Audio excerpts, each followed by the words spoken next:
amazing, excellent, progressing yappers. I hope you guys are doing great and that your English is being perfected.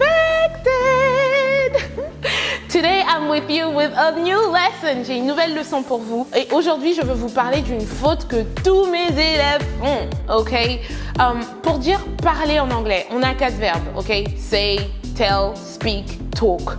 Et il vous arrive souvent, étant francophone, de confondre ces verbes. So today we're going to talk about this. Et donc aujourd'hui, dans la leçon, on va en parler. Ok? Et je comprends que ça puisse être compliqué. On va dire, can I tell you a secret? At what time did they say he was coming? They don't talk to each other anymore. C'est vrai qu'il could be confusing de savoir quoi utiliser quand. Alors, on va d'abord commencer par tell and say. Tell au passé devient told.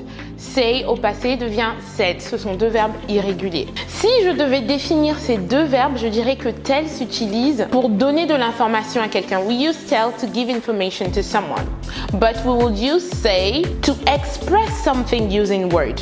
Donc, tell, donner de l'information à quelqu'un. Say, pour exprimer quelque chose par des mots. Ok? Donc, on utilise say pour dire quelque chose. You say something to someone.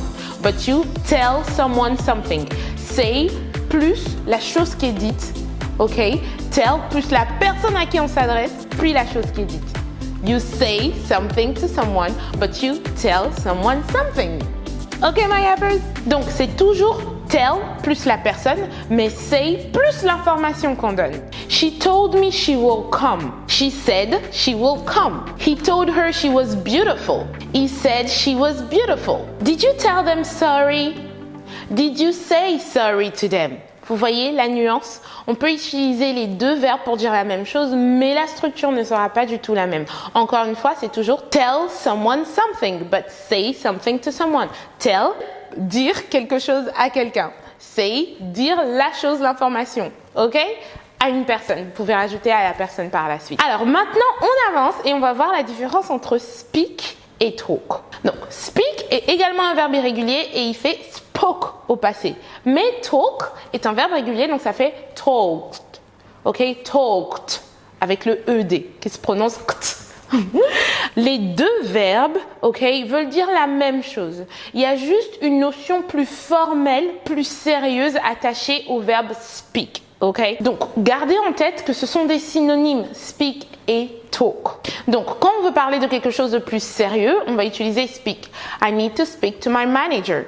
Oh, I was talking to my best friend on the phone. Donc, on utilise speak pour quelque chose d'important, something important, something formal, but you will use talk to talk about general topics. Ok?